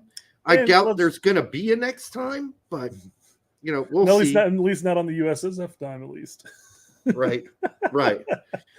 So Brent still might include everybody, but I don't think USSF will happily hand us women's jerseys. Oh yeah, Tack got a woman's jersey. Both of them did, yeah. Yeah. I think they were basically telling him, as I told Pete today, they were insinuating by giving them women's shirts that they were little girly men. Yeah. Who used to say that? Little girly men. Schwarzenegger, right? Yeah. Stop being little girly men. No, wait. It's the pump you up.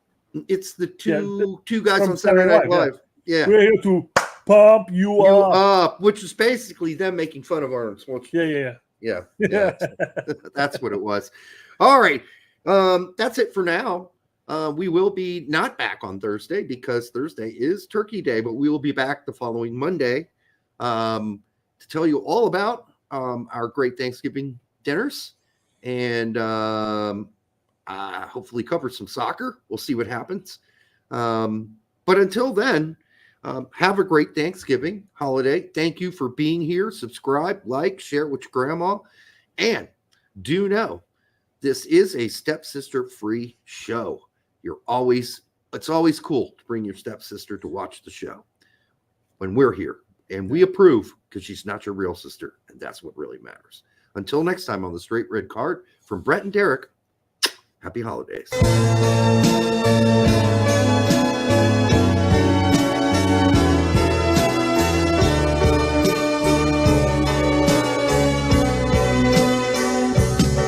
But she's a trap. She's an unsung novel. Turn a lap and get your whole world dazzled on the line. Or a phone call with or with.